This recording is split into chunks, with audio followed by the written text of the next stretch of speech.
Sunod! Ito. Mga kababayan, ito yung sunod. Pulong Duterte. Pakitang tao yung mga ganyan. Ito, si Pulong Duterte, mga kababayan. Ano na naman itong si Pulong? Pagkatapos na mamugbog ng bugaw, ito na naman si Pulong, may panibago na naman. Nag-walk out sa SONA. Nung narinig na nagbutuhan, nag-walk out. Diyos ko. Alam nyo, mga kababayan, hindi na po bago sa amin yan, lalong-lalo na sa mga vlogger, kung sino si Pulong at anong ugali ni Pulong. Bakit? Ang ugali ni Pulong, maskin yung kanyang kalaban na si Migs Nograles, yung babae, yung maganda, kapatid ni Carlo Nograles, yung kalaban ni Digong sa Davao, siya na mismo nagsabi. Kana si Pulong, sabi niya, kana si Pulong, pag nanalo yan, hindi nyo malalapitan yan kasi laging wala yan sa opisina. Kapag manghingi kayo ng tulong, magsulat na lang kayo doon, 1 taon pa yan bago mabasa yung sulat mo, kay wala lagi yan. Pupunta lang yan sa opisina, maglagbok, tas nawawala. Kaya ngayon, ang ginawa niya, mga kababayan, ang ginawa niya, pumunta siya ng Congress kanina. Kasi dadalo nga daw, a-attend, para manood ata ng SONA, tas umalis nung narinig na si Romualdez pa rin ang House Speaker. Nag-walk out. Bakit? Hindi naman ako niwalang nag-walk out yon. Ang sa akin lang, gawain na ni Pulong yan. I-check ninyo dyan sa House of Representatives mula nung na-congressman si Pulong noong last 2022 hanggang sa nanalo siya ngayon, kung ilang beses lang yan present dyan. Na ginamit pa nga ni Sara at ni Sulaika yung kwarto ni Pulong dyan sa Congress may kwarto si Pulong dyan sa Congress. Bilangin nyo, hindi aabot 100 beses pumupunta si Pulong dyan sa Congress. Swerte na lang sa 1 taon, may 3, may 2. Pupunta lang yan, mag-log-in, tas uwi. Ito mga kababayan, yung nangyari kanina na nag-walk out. Ito, wait lang mga kababayan. Like po tayo. Share and subscribe. Like po. Ayan nag-walk out. Ayan, pumunta ng Congress. Tapos nag-logbook. Yan yung gagawin niya. Tapos, walk out. Pong. Tinawag siya.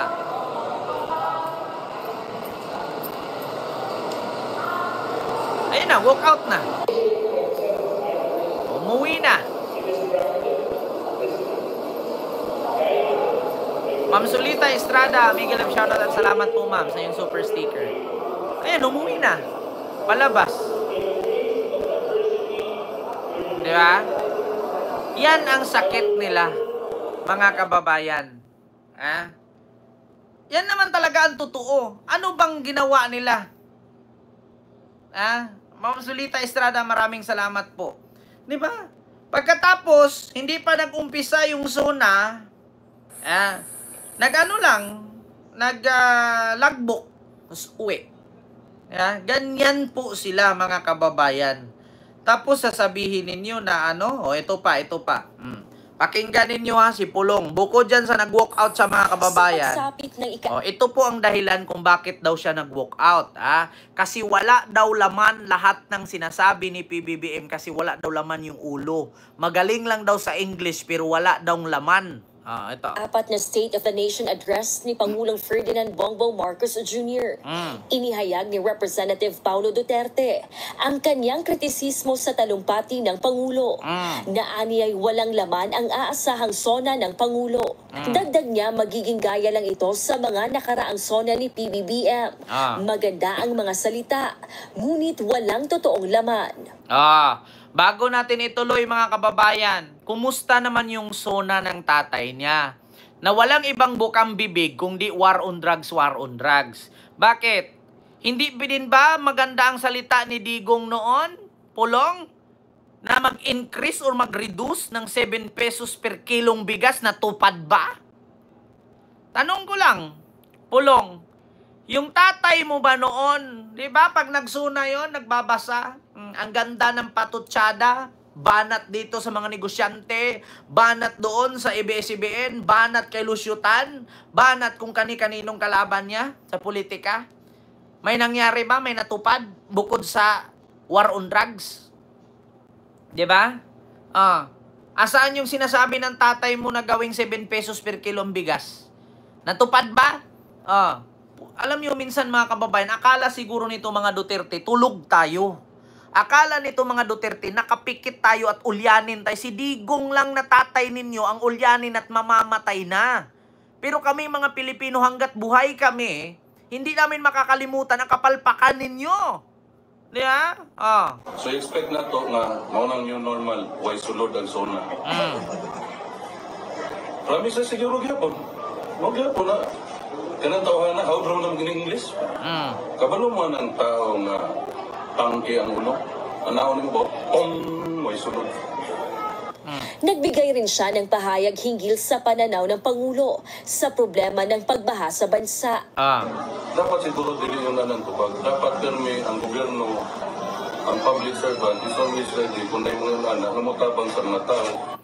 Diba, Pulong, hindi ka nahiya sa sinabi mo na dapat daw si PBBM kapag may baha, dapat magserbisyo daw ang gobyerno. Pulong, baka nakalimutan mo ang Davao. Nasaan mo dinala ang 51 billion? Mahiya-hiya ka naman, Pulong. Ang lakas ninyong mamuna, ang lakas ninyong manilip ng butas. Pag may baha daw, dapat daw serbisyo agad si PBBM. Kayo nga dyan sa Davao, kaliit-liit ng lugar yung putang ina ninyo, tapos nangarap pa kayo magpresidente si Sara, hindi nyo nga masulbahan yung baha dyan eh. Hindi naman kami nagsisinungaling, Pulong, kasi kada baha dyan nakikita namin. Itanong namin kay Carlo Nograles, no, at sa mga Nograles, kung wala bang baha dyan. Anong sabi ni Carlo Nograles? Kung makapuna kayo kay BBM, akala niyo mga perpekto kayo, mga hayop kayo. Matatapang lang naman kayo dahil may pangalan kayo. Ito, Diyos mio Marimar. Ito mga kababayan. Wait lang. Carlo Nograles. Baka nakalimutan mo, Pulong, si PBBM, presidente. Kung bumaha man ang Maynila, hindi po kasalanan ni Marcos yan, kasalanan po yan ng mga mayor dyan. Kung bumaha man ang Mindanao, hindi po kasalanan ni Marcos yan, kasalanan po ninyo yan kasi kayo yung mga public official dyan. Pag dumami ang droga, isisi nyo kay Marcos. Asan ba yung mga mayor dyan? Pag bumaha ang Metro Manila, hindi kasalanan ni Marcos yan, kasalanan ni Isko. Kasi siya ang mayor. Di ba? Ito pa, mga kababayan, pakinggan ninyo. Kung sila gyapon maglingkod, sigurado ko, wala sila yung budget makuha sa national government. Kabulo mo pinagkinahanglan para masulba ng ato ang baha. Kinahanglan tag at least 10 billion pesos. Kani puhon, kauban na atong mayor, atong congresswoman, makakuha ng budget para sa flood control na ito. Diba? Kapag sila pa rin daw ang makaupo, pagiging mayor, congressman dyan sa Davao, walang solusyon ang baha dyan. Kasi kailangan ng 10 billion para maresolba yung baha. Pero hindi nyo ba alam, mga kababayan? Continue natin. Yes! Kung sila gyapon maglingkod, sigurado ko, wala sila yung budget makuha sa national government. Kapag sila ang uupo, walang budget na makukuha kasi wala nga silang pakialam sa baha. Hindi nyo ba alam, mga kababayan, na nung umupo si Duterte, Davao City po ang may pinakamalaking budget sa baha na kung saan 51 billion po. Nung presidente si Digong, for 6 years. Mas malaki pa sa kay Chis Escudero na 12 billion at 9 billion. Ito Davao. Ito, mga kababayan, 51 billion. Diyos ko po, mga kababayan. Ipakita natin dito. Tapos kung makapuna kayo kay PBBM, akala nyo mga perpekto kayo. Diba? Kaya ang tanong dito, saan mo nilagay? Doon, makikita mo, puro mga flood control projects. Mga drainage. Kasi ito daw, ang according dun sa mga insiders sa ganyang kalakaran, yan daw mga flood control projects, yan yung may pinakamalaking pinagkakakitaan. Kasi bubuksan lang daw konti, yung kalye din isasara na. Then hindi naman makikita physically ng COA yan o kung sino inspector, yung ganon. Kaya ang laki ng kinikitan dyan. No? Doon mo makikita. Tapos sama-sama nito, itong nire-report na nagkabaha, doon mismo sa lugar niya. Kaya ano nangyari doon sa flood control projects mo? Kung meron man. So apparently, kaya alam nyo, Christian, di ba ito si Pulong, pasiga-siga ito eh. Maririnig mo, yung kumiri ito, parang siga. Pero simula last week, nung lumbas tong issue na to, not a word, Hindi ko alam kung saan ito nagmumukbok at pinoproblema kung paano siya magpapaliwanag dito. Kami, we're studying already kung anong iba't ibang mga kasong pwedeng i-file dito sa mamang ito. Davao ang may pinakamalaking budget sa flood control na naibigay nung panahong Duterte. Ito ang katotohanan. Administrasyong Duterte ang namahala sa budget allocation, noon na ngayon ay nararanasan natin ang epekto. Bicol River Basin was updated last July 2024 and continuously being improved under the Marcos administration. Ito ay pagtatama ng pagkakamali ng Administrasyong Duterte. No to fake news. Davao ang may pinakamalaking budget sa flood control na naibigay nung panahong Duterte. Tapos nagulat kayo, binaha ang Albay, ang Bicol region. Lumangoy si Mama Leni, 'di ba? Tapos yung budget pala na pinakamalaki, mas inuna yung Davao na hanggang ngayon baha rin naman. Yeah? Ayan Saan mo dinala yung 51 billion? Puna ka ng puna kay PBBM na dapat aksyonan at gumalaw ang gobyerno. Yeah? Na binaha ang buong Pilipinas. Bakit nyo isisi kay Marcos kung kayo man ang may hawak niyan mga congressman? Diba? Bakit yung sisihin si PBBM na binaha? Si PBBM na naman may kasalanan. Kayo naman mga congressman may hawak ng budget na yan. Diba? Ito, pakinggan ninyo, sabi ni PBBM. Pulong. Tignan mo, Kamakailan lamang, nag-inspeksyon ako sa naging epekto ng habagat ng bagyong Krising, Dante at Emong. Mamana, hello po. Na maraming proyekto para sa flood control ay palpak at gumuho. Diba? Palpak. At yung iba, guni-guni lang. Ngayon, tanungin, sabi ng mga DDS, na saan yung flood control ni PBBM? Huwag niyong itanong kay PBBM yan. Malalaman ninyo kung sino ba yung congressman. 3 Duterte congressman. Imposibleng walang project sa flood control yan. Diba?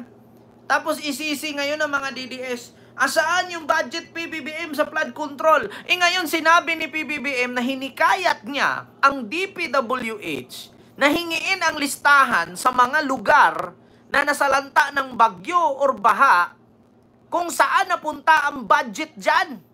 Tapos ang hanap ng mga DDS, binulsa ni PBBM, putang ina, ngayon sinabi ni PBBM na wala pala siyang listahan yan. Sino ba ang may hawak niyan? Bukod sa DPWH, mga kongresista. Di ba? Lahat na lang kayo sisi. Ultimo pagkamatay ni Digong, isisi nyo na naman kay BBM yan. Huwag na po tayo magkunwari.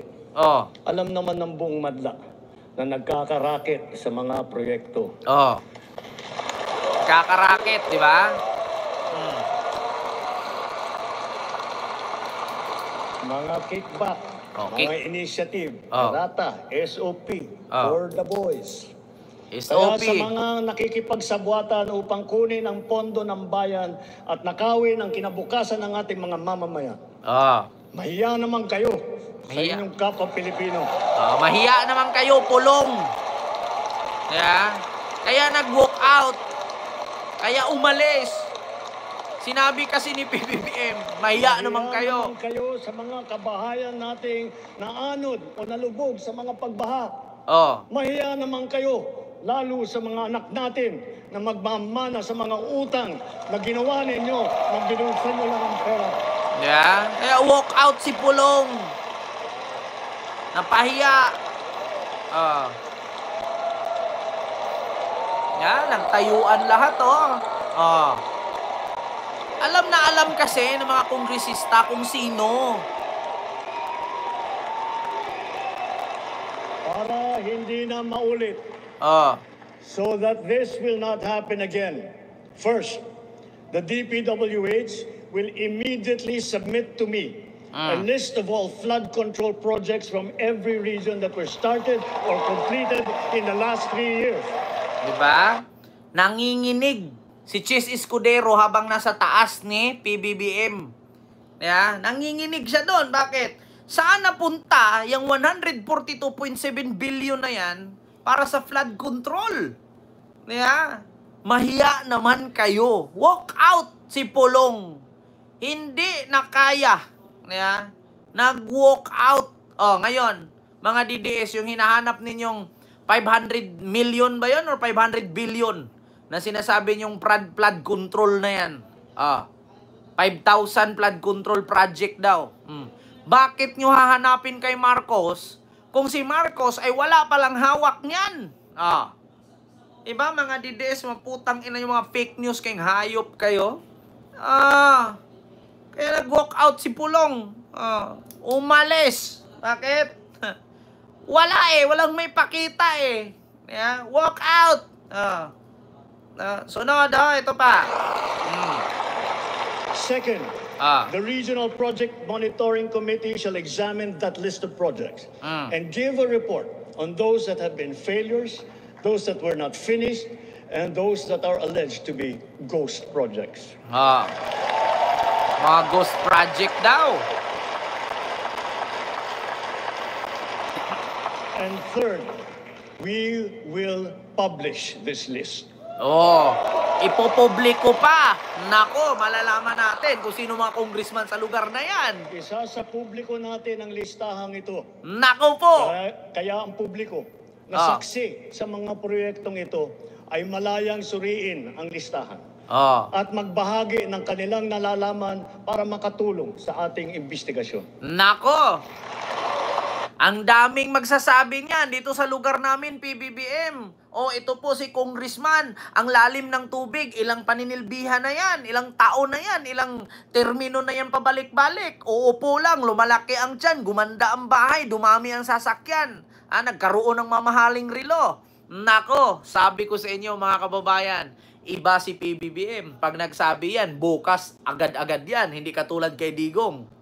Natatakutin at babarilin. Si PBBM hindi nagbabaril yan. Ipapamukha niya sa taong bayan na sila po ito.